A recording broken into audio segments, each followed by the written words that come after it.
when we place God at the center, there's such there's more beyond, really. We really believe there's more beyond what you're currently experiencing. Yes. And even if you feel your marriage is struggling or hard, we have seen couples, we have walked with couples that have grown and flourished from those moments. And so if there's a point of hopelessness for you, and if you're listening, we just want to try to dispel that as much as we can and say there absolutely is hope for you. Are you ready to create a strong, healthy marriage through encountering the living God? Hi, I'm April, spiritual director and marriage coach. And I'm Aaron, pastor and marriage coach.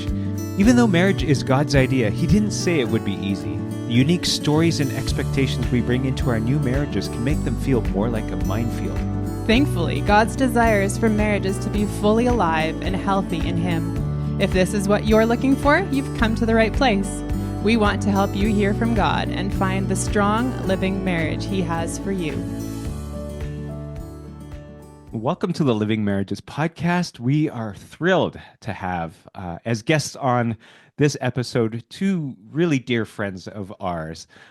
Braden and Kristen Hafner have been with Family Life Canada for over 10 years now. God has brought them into the space of marriage ministry and has been impacting marriages for His kingdom through their work and through their heart for marriages for over 10 years. We've known Braden and Kristen, wow. At least 15 At years. least 15 years. Yeah. That makes us feel old. This is not on video, so people can, but you guys are looking great. But if our relationship was a kid, it'd be 15 years old. yeah, there you go. Teenage years. Ooh. But we got to know Braden first. I think you actually sat in on our premarital counseling sessions. Braden, you were being trained by our counselor, and since then, God's just grown our friendship. We've been so blessed to have you along in the journey. And we just wanted to get your insight and experience and bringing God's healing and hope to marriages today. And so thank you so much for taking the time out of your busy schedules to be with us today. We're just so excited you're here. Well, for you guys, anything. Yeah. Aaron and April? Yeah. Got it. We'll be there. Love you guys back. So this is Thanks, guys. All right, so we're going to start off with, we want to just hear a little bit more about your work with Family Life Canada and why marriages matter to you, why you're doing this, and why marriages matter to God. Good question. Yeah, that's great. Do you want to do the company tagline, honey? Oh, You can do that. sure. Yeah. So, Canada exists, honestly, to bring help and hope to every marriage and family. And that's like our tagline that we say all the time. We believe that the family is the foundation of every community. A healthy marriage is the cornerstone of a strong family, and the ultimate and lasting strength of every marriage and family is found in a relationship with Jesus Christ. Wow. So those are our found beliefs that they're grounded in. So we work from, so we live for. That was great, honey. That was so professional. Excellent. Thank you. Why marriage matters to us? Well, how long do you have? That's a long story. Obviously we have this drive and internal passion that we both share to have a strong marriage. We've always had that. That's something that we realize takes work, takes intentionality, and requires something from us. But more importantly, it requires Jesus to be the center of our marriage. So we also see how God can transform a society and a culture by strong marriage. So we just realize that the more that every couple moves Jesus to the center of their marriage, the more that husband and wife love each other in a way that's very Christ-like, and then it becomes a witness to the world. And I think that marriage is one of the best, I like to say, relational apologetics. There you go, your theological training. It really reveals something special. And I think people want to know, what is the secret sauce? Why do you have a good marriage? Why do you love each other the way that you do? And when you're able to share the hope that you have in Jesus through that, and that's why we forgive, that's why we communicate the way we do, that's why we, are in this marriage. When people get wind of that, they want to understand how maybe they can encounter Jesus in their own lives. So that's one of the, I think, main thrusts and push of why we do what we do. There's a lot to this in regards to, why it matters specifically and personally to us. But that's kind of the driving, I would say, foundational principle for us, wouldn't it be, right? Huh? Yeah. And now that we're in marriage ministry and you look back, you kind of just see how God's DNA and love for marriage was implanted in each of our lives. And so it's just kind of cool. For me, I've always been really sensitive to relationships between couples. And so couples that are feel safe and, warm and welcoming. I wanted to be in that relationship. I wanted to be in that room. I wanted to be that kind of thing. And then those couples where you're like, oh, I don't feel that safe. Then you kind of steer clear or stay away from them. And so it's always, even as a little girl, I just remember that. And just, I always, it sounds so corny, but I love love and I love marriage. And I love, as a little girl, I just loved all that stuff, loved going to weddings and loved, and so now that I'm in a marriage ministry and looking back, it's just like, oh yeah, like that's always been kind of imprinted into my life. And even just as a teenager going to camp, and one of the pastors said, like, hey, pray for your future spouse. And I was like a teenager, and I was like, that's a great idea. Like, I mean, it's so silly, but like, as a teenager, you're like, oh, sweet, he's got to be hot. He's got to be, I mean, I got that, right? As long as you think so, honey. As long as you think so. Just as a teenager, I kind of moved away from praying for like specific, moved away from praying silly things like that to more help him to have a heart for you, help him to have good character, et cetera, et cetera. And so once I started committing to praying for that, I was in bad relationships before, but I found Braden that way. So that was pretty cool. And then for you? Well, I think individually for myself, coming from some brokenness in my past with family and being the product, I guess you could say, of a broken marriage as well, I see how important marriage is. And my parents obviously went through a lot of seasons of ups and downs, but one of the things that really imprinted on me was the fact that in their walk with Jesus, they decided to work on their marriage, to really lean in to their relationship with God. And it built their commitment muscle for sure, but more so it built their warmth and connection with each other. And I started to see that more and more in my teen years. When you're a teen, you think it's icky seeing mom and dad being loving. No, you love it too, Dad. I do. But that really was an important thing for me because I could see the tangible way that Jesus was impacting their lives. It wasn't like Sunday they were acting one way and the rest of the week they were not. It was impacting their every day. And I knew that because I saw the coldness and difficulty that existed in their marriage before, and then how Jesus made a difference. So I recognize these things, even in those years where maybe you don't want to recognize it, but it definitely strongly impacted me. And I realized that a strong marriage, because it made a difference in my life, it can make a difference in others' lives as well. So I'm like, well, my parents did that work, just put God at the center.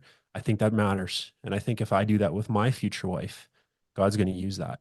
And then to put that on other couples as well, who knows how God uses a marriage, the purpose that he has in that. Yeah. And I think that is one of the best ways that we can reach our world for Jesus. I really do believe that. I mean, there's multiple pathways, I guess, everybody has in regards to the God's call in their life. Not everybody's called to be married per se. Well, I guess per se is not the right word. Some aren't called to be married. Yeah. But I think that regardless of wherever you are at in that, God has a plan and purpose for you. And I just think, though, that the way that we are in relationships, specifically marriage, that can really make a difference, specifically if you choose to have kids or have kids, makes a difference in your family, even your work life. These are things that really impacts upon those around you. The relationships that are tied to your marriage, it really makes a difference. So I think that's a short and long answer of why marriage matters. Yeah, we just love marriage because, I mean, think about it. Friendship, companionship, always having someone to do life together, right? That just, it's so comforting, right?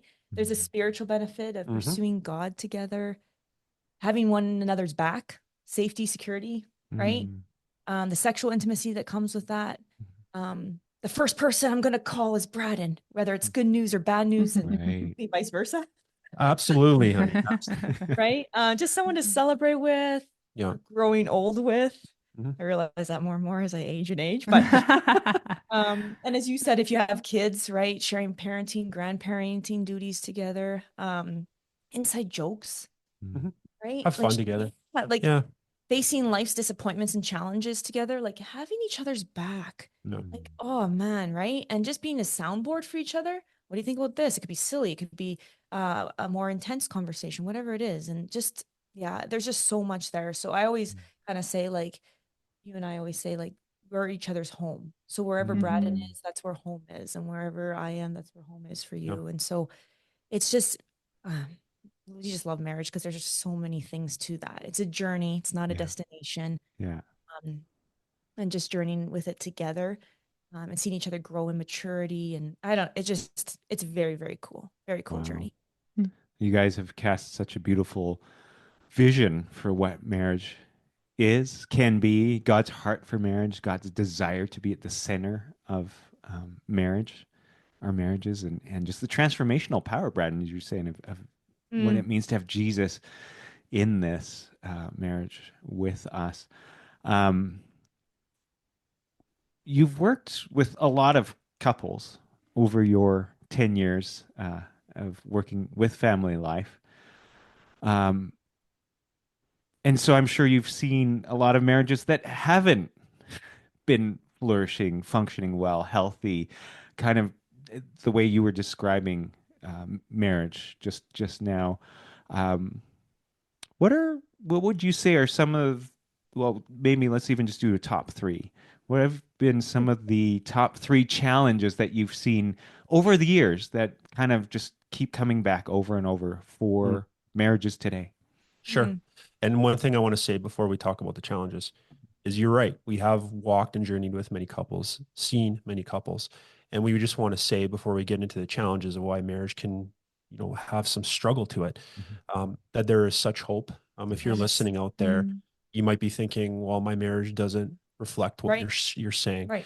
There's hope for you. Always And hope. every marriage, when we place God at the center, there's such there's more beyond, really. We really believe there's more beyond what you're currently experiencing. Yes.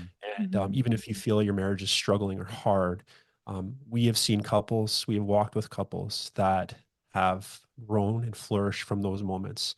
And so if there's a point of hopelessness for you, and if you're listening, we just want to try to dispel that as much as we can and say there absolutely is hope for you. So anyways, that caveat, yes, there are definitely, common threads and themes of struggle and challenge that couples face. You mentioned three. Yeah. And do you want to talk about a few of those? Well, the common ones that we see kind of come up, but we're going to dig a little deeper for a second. But before we do that, money, sex, and in-laws generally surface to the top. And then there's like conflict, but there's conflict in those three things I just said. Communication, shared responsibilities, and time together. So that's way more than three, but I'm just giving the general ones that kind of surface. Now, if you look at each individual one, there could be solutions to that. There could be communication in that. There could be conflict in that. There could be responsibilities in that, etc. But if you dig a little bit behind all those, right, there seems to be a lack of intention. Oh. When we were first married, or when we first started our relationship, we were really high in intentionality. Then the speed of life happens and intentions go elsewhere. We're not purposely being like, I'm not going to give you attention. It's more like our attention is drawn away from each other to other things, hobbies. Now your family has doubled, your friendship circles have doubled because you're married. And so these are not necessarily bad things. These are good things. Work is good. Kids are good. Hobbies, friends, family. These are all good things, but your intention gets split elsewhere. And so it's just saying, okay, we had a lot of intention before. How do I bring that back in our everyday life? Because all relationships naturally drift, right? Yeah. And it's just not something we do together. Sorry. And that actually gets even deeper. There's a deeper level. So she talked about kind of the surface level presenting issues. Yeah. One layer level deeper. And then there's another layer that's even deeper than that. And we've taught this before. I mean, you got to come to weekend getaways or whatever else to kind of learn more in depth about this. But a lot of our issues as couples stem to kind of two macro issues, which are differences and drift. And so I mean, if you're listening, I think it's pretty clear to you, it's evident to you that you're different from your spouse. Yes. Surprise, surprise. And those differences often are the things that really we butt up against early on in our marriage, because that's when we're uncovering them. And those differences can be the source of a lot of contention for us. Friction. We don't like the fact that we're different. We don't recognize it as a good. We see it as something to be managed, or we try to create our spouse in our image. Try to eliminate those differences. And so we try to eliminate those differences as best we can. And that creates a lot of a push and pull early on in our relationship. And what we always teach and try to talk to couples about is learning to appreciate your differences. Why? Because God has created you on purpose for a purpose. He's created you uniquely and individually. And you don't lose that when you get married. Instead, we have to learn how to navigate our differences and then learn to appreciate them. It's not that we can't have a little bit of pliability in this, but there is a sense and understanding that the more that we try to fight against this, the more that we push each other away. Whereas the more that we can learn to embrace those differences, the closer we draw to each other. And then we learn that these become strengths in our relationship. Kristen is so much better in so many ways than I am.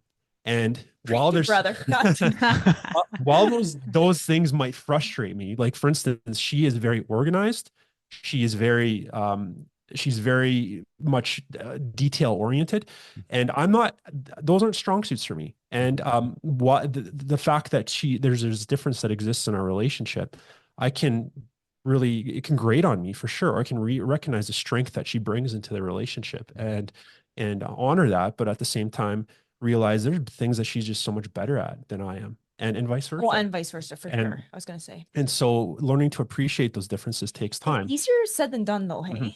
It is easier said than done because we just can't help ourselves, right? We want to eliminate differences. I think we all do it on a level. So if you're listening, don't feel bad that you've tried to. We've been married 16 years and I'm still like, Kristen, stop it. Just leave him be. Like, it's just. Yeah. So, and we're not talking about like, things that can harm your marriage, or no, we're not talking about those differences. We're not talking about like those ones where you're like, that's not acceptable. Right. Just talking about, just unique nuances to us that are there. And so that is a big macro issue that every couple deals with. And that's typically one of the reasons why we see the first bump in divorce in marriages in Canada, which is year 4. And it's often caused because of differences. And too different. So that's something that, I mean, we're going to face that in the life of our marriage. You're going to uncover differences even in year 25. It's just that there's so much that you're encountering new early on, and you're a little overwhelmed by that. And then you start to have that real temptation to be like, oh, maybe there's somebody out there that's better fitted or suited for me. And that's a lie, because you're going to leave your relationship now, get into another relationship, and realize you're different from them too. So that's the challenge, is like, you have to understand that God created both of you, and he wants to work in that. He doesn't want to, like, he didn't create, like for me, he didn't create someone specifically in the sense that is identical to me. I think my marriage would be very boring if I married someone identical to me. But the fact that Kristen is so different, that's the secret sauce. That difference is something that makes us so much more well-rounded. And the second kind of macro issue that every couple deals with is drift. And every couple goes through this. We go through seasons. I mean, both of you guys are raising a young family. When you have young children, it can be very hard to find time for each other.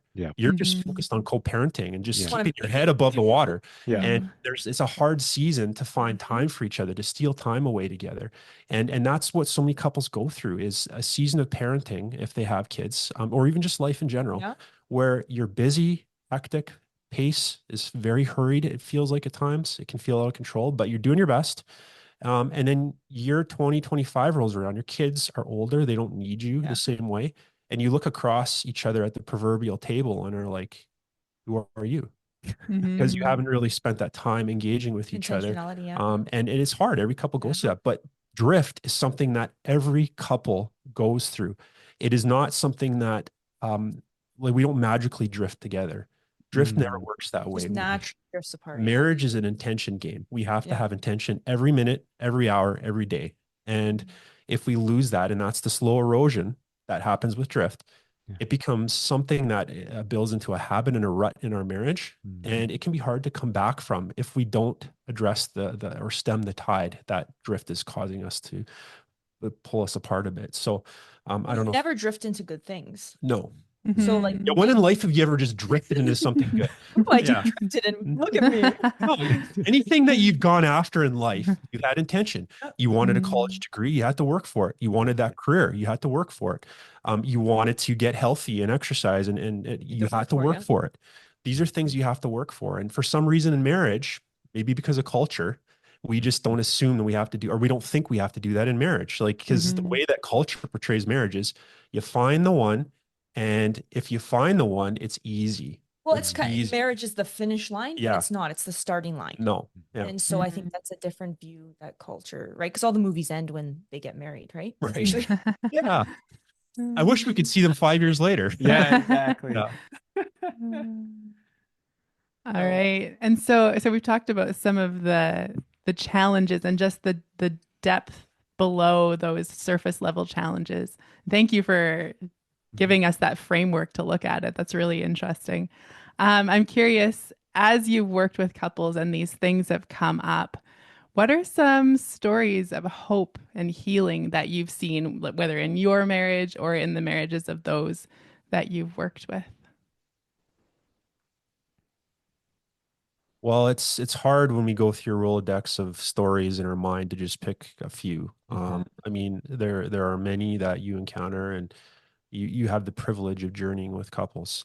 And it is a blessing to see the fact that God cares so deeply about every couple. And there's miracles that occur in that. There's just even the miracle of choosing to love each other. And it seems like the mundane day in and day out, but that is a miracle. That's a beautiful thing of marriage. And so we see that in couples. You know, some stories that really stick out to us is we know this one couple that was coming to a weekend getaway, which is something that Family Life does all across Canada in beautiful locations. And this one couple was not in a good place. We're not going to use their names, but they drove down to Jasper, and actually it was Lake Louise, wasn't it, honey? Drove down to Lake Louise, and they didn't say one word to each other the whole drive down. Wow. Their marriage was in a bad spot. They really didn't have a lot of hope. And they had been to weekend getaways before. Yes. But they hadn't really intentionally invested in what was going on. They didn't implement what they learned. They didn't implement it.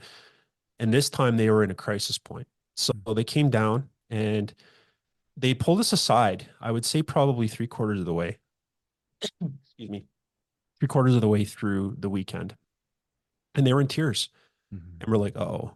They pull us aside and they just said that through the weekend and what they had gone through in that to that point, God had did a transformative work in their lives, and they had actually talked about some things they had discussed in years. They had chosen and made some decision about what they were going to do moving forward. They got on the same page, even in the midst of just a few days they had done that work, and they had such hope. They were in tears. Wow. They could see that God was working. They could see that there was a tomorrow for their marriage. And so a couple that had such a hard rocky wall existing between them before, that they had no idea how to bring that wall down. Now they had seen God do that work, and they had a new day, a new tomorrow that they were excited for. And that story, there's many like that, but that one really sticks out of just those points in time that you have with couples. And we're so blessed to be able to see moments like that and be part of moments like that. And that's one that stuck out to us when you asked that question. I mean, there's many more, but is there anything else you want to share? I think like it's just a good reminder for us too. Like, there's so much head knowledge. Like, you can get knowledge from so many places. I'm constantly bombarded by all the books and podcasts that I listen to and we listen to, and it's just there's so much head knowledge. And just the story of this couple, they've been to weekend getaways. They've talked to us many times. We've given them resources, et cetera, right? And it came to a point where they had to make it a heart thing, like heart knowledge, and actually put it into practice. And it's just a good reminder for ourselves, or at least for me, that, yeah, that's good to take stuff in, but where am I practically applying it? And what are some practical applications and tools that I can take? Because it gets a little overwhelming. there's so much stuff, and like we do marriage full time. That's our full time gig, basically. And sometimes I listen to podcasts and read books, and I'm like, man, we're behind. Like I just feel Mm. so overwhelmed, and there's so much we're not doing, and we're not good and you can really spiral inwards or implode, if you will. And that's not helpful. So you just, okay, so what can I take one thing and just apply it to my marriage? What's 1% better I can be? And just saying, okay, I have to be intentional to change anything. It can't just stay in the head. It has to move to the heart to be intentional and change. And so what can I apply to my marriage and actually try it out? Because too often, and we fall in this category too, you learn, and it's all this head stuff, but have you actually applied it? Like, did you actually try it? Like, nah, that didn't work, or tried that didn't. I'm like, did you really try it for a consistent amount of time? And so just, I think that brings a lot of hope and healing into marriage. Just simply asking yourself, okay, what from here can I apply? And not to get overwhelmed, but just say, if I could make this week 1% better in my marriage, what would that look like? What's one step I can take? Right. And that's a lot easier because you see that little bit of increase, you see that little bit of hope, that little bit of joy, and it keeps you going. It keeps encouraging Right. you to keep going. Well, and we really only need a small percentage of no, but we only need to notice a small incremental change Yeah. that keeps us going. Right. And we've seen that time and time again with couples where they get 5% better. And that's the thing that keeps them coming back is like, wow, okay, there's a chance here. We like not only a chance, but there's a real hope for a great marriage just simply by saying goodbye and hello to each other, kissing each other goodnight. Wow. These little changes that Yeah, we can make, little things. holding hands is, giving a kind word to each other instead of something colder, like little things that you can do that just give you those incremental changes, because the hill seems so high for so many couples, maybe years of drift or years of unresolved conflict, and they don't even know where to get their first foothold. Yeah. And when you give them that little glimmer of hope, simply in little practical things, tangible things that they can do, whether it's just praying with each other every day, little things like that, and they start to get that wind of change in their life. And that's the thing that keeps them coming back and keeps them going. Because I think so many couples, there's analysis paralysis. They just look at their mountain and it's too big. They don't want to start climbing because they only see how the work ahead, but they don't realize that it's one small step in front, one by one, every minute that they can take that will actually get them to the top of that mountain. And I think that's how God kind of helps us in this is, you know what, he's with us in every moment. And he just calls us to be living in the present right now. And I think that that's what we have to do. Just be present in these moments. And then you're going to start to see that change occur. And that's the cool thing that we've been able to journey with couples, whether we're mentoring a couple face to face or speaking from stage. We get to see couples that apply some of these things, get that understanding of how God can work in their marriage, and move forward. And that really is the thing that pumps our tires and keeps us coming back. And trust us, we're not perfect. No. Every time I'm like, we teach this, for crying out loud. It's just, you know what? We're on this journey with you. And it's just, I heard someone say once, like the valleys, we don't want to go into the valleys, but the valleys is where things grow. Right. And the mountaintop, there's not a lot of growth up there. Nope. And so it's just being appreciative of the valleys. And when you're in them, I know it's hard. I know it's like, I can't see out, but it's just that little step by step, inviting God into it, leaning on each other, and just, that makes the change, makes the difference. It's beautiful. I feel like God's really emerging a theme here because in a couple weeks from now, we're going to be airing another interview with someone who does discipleship with children and for families. And that's exactly what she's been saying too. It's the little things, it's the little seeds that we plant, that God plants, that then take root and then grow. And it's all throughout the Bible, right? You get your Damascus Road experiences now and then, the crazy transformation, everything like that. But so much of the biblical story is planting that tiny seed of faith and then growing with it. And in God's kingdom, it's the small things that really bring fruit. Which is totally countercultural because we want things quick and easy, right? Don't we? I know. I'm still falling into that trap. Oh, I know. That's for sure. Our pastor used to always say, here in Edmonton, he said, it's the small things nobody sees to get the big thing everybody wants. Mm-hmm. And that's always stuck with me. That was years ago when he was Right. preaching on that. And it's always stuck with me. I'm like, it's the little things that nobody sees to get the big thing everybody wants. And I love that nobody sees, because in our social media, Facebook, Instagram world, we only see the finish line that people present or the highlight reel. And we think that's what marriage needs to be. But it's the things that nobody sees that gets the big change. So take down the facade, the mask, stop putting energy into that. Instead, do it in the quiet of your life, in the sense of in your marriage. And I think that's where you're really going to start to see that massive change. And that's lasting change. That's not superficial. That's something that's God-centered and not us-centered. So I know later on you guys will give us coordinates how people can get connected with you in these weekend getaways, because they sound really powerful. I think we should go to one. I think we'll come to one. You should. You should, yes. I'd love to have you guys there. But can you give our listeners maybe one habit, one small thing that they can even now just say, oh, I just need that spark of hope. What's one thing that we can even just take with us today to bring us hope in our marriage? I think it's those honeymoon habits, babe. Yeah. It's honeymoon habits is like just how to keep you in love habits is what we kind of talk about. It's Braden already kind of mentioned it, but I think it's the small things, like since we're focusing on that. It's like, how do you say hello to each other from being apart? How do you go to bed? How do you get up? It's the little, like a little, when you walk by each other, is there a little touch you can give, a little squeeze on the shoulder, a little back scratch?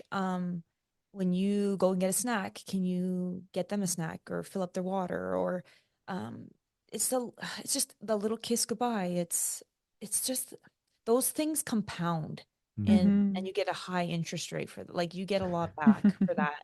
It just fills your love tanks. I think that's a good one. That's wonderful, honey. I think one that I would tack on to that too is, I think we try to really conflate a question like that. We try to find this massive academic answer, or even over spiritualized. And I know that's silly, but we can really do this. And if you were to ask marriage experts, what's the one thing that we need to do to have a good marriage? You know what they often say? It's keep being friends. Wow. And we lose that. The friendship piece of marriage is so vital and so important, and it doesn't get a lot of airtime. It's something that we need in our marriage, is that the fun component of our relationship. And I'm not saying life is all about having fun. What I mean by fun is, what are the things that you did as a couple that built your connection? What are the things that you valued and cherished as a couple that you engaged with maybe early on? Because the friendship piece is something that we lose over time. And if we're not intentional about doing that, it can be something that we put on the back burner. And when the season maybe, changes, whether our kids are older or not, sometimes we don't know how to come back to that. So I think that if we can have an underlying theme and thread, an underlying script in our marriage, friendship, and keep friendship coming back got to us that. married. That's right. Right. We were friends, and we wanted to be married to our friend. And so we need friendship to keep us married, because if friendship got us married, we need friendship to keep us married. And so we fall into the trap too of not having fun together maybe enough. And so just when we promised to be together forever for our lifetime, we made each other's enjoyment a priority, right? Right. To have fun together and laugh together. Doesn't have to be big. No. Be small things too. But. Right. Well, and I think that's something, again, like our marriage can move quickly into the roommate phase. If in the sense of once we lose that friendship, with friends, we're a little bit kinder, aren't we? We use words that are a little bit more uplifting. We want to be together. We like to be together, and sometimes we can lose that warmth in our embrace or touch or even look towards each other over time, because we view each other simply as someone that we're trying to keep a house together with. And while that's important, I'm not discounting the importance of that. It can become very cold and very robotic in our relationship when we lose the warmth of our friendship. Amazing. Thank you so much, guys. It's so good to talk to you and to hear some of your wisdom. And we also, at the end here, have a few what we call rapid fire questions. I'm sure you're familiar with those. Mhm. Um, so our first question is, what's one thing you wish you knew when you got married? Well, if I was to go back in time and talk to my younger self, I would tell myself to invest in Amazon. No. Oh, sorry. No. um, sorry. Marriage. I get married, right? I think for myself, I think I would have exactly what we just talked about. I'd go back and talk to my younger self about the friendship and how important it is to foster that and understand that there's some intention and action that goes behind that and be diligent, keep working at that. And so I think that'd be a big piece that that I wish I knew when I was married, when I got married, younger Braden. Yeah. I was trying to think of this and I'm like, what? I want to go back into why marriage matters so much to God. And I think that would be something like I knew that getting married, but I wish I knew it. You know, and what I mean by that is humans didn't invent marriage, God did. Right. God designed it. He made marriage on purpose for a purpose. Marriage was there at the very beginning of human existence, Adam and Eve, right? And so God thought the best way to organize society was joining one man, one woman for a lifetime. And so it's just reminding myself that when this whole marriage thing is God's idea. And so when the times get tough and things get rough, that helps you keep going, knowing that this whole thing is God's idea and trusting that he knows best.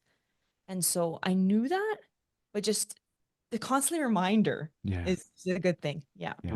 Beautiful.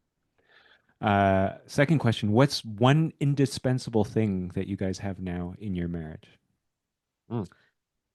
Honestly, okay, so when we first got married, of course we were Christ followers, okay? So we were like, yeah, like we have to be great. We're both Christ followers. We have to be following Jesus. God has to be the center of our marriage, et cetera, et cetera. But I feel like the longer we're married, it actually comes to play more. Like it was more head when we first got married, knowledge. And now it's more like, no, this is like needed stuff. Yeah. This is indispensable. Like if I don't know how to do marriage without having Christ, because I'm so selfish and I'm always turned inward and I don't forgive how I should. I don't, and have the soft heart that I should. And so when God's there, and inviting him into it, it keeps my heart open, it keeps our hearts open. I mean, he's in the business of changing hearts and attitudes, right?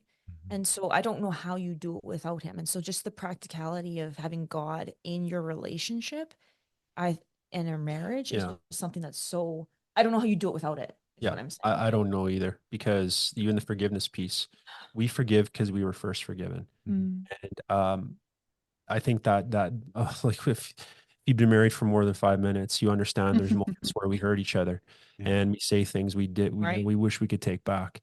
And being able to forgive and ask for forgiveness. I mean, where does that drive come from? I mean, where does that come from? I mean, our society doesn't reveal that value. It's more so eye for an eye, right? It's more so I'm hurt, I hurt you. And what have you done for me that's lately? right. Yeah. And so what God calls us to is so countercultural and so not in line with maybe our first response. So we need God in the center of our lives and relationship to be able to do things like that. So I know this is rapid fire. I know.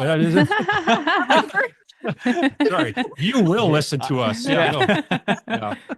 Love it. That's all right. So our third question is, where can people find you? And we'll, as Aaron said earlier, we'll post some links in the show notes, but where can people look for you?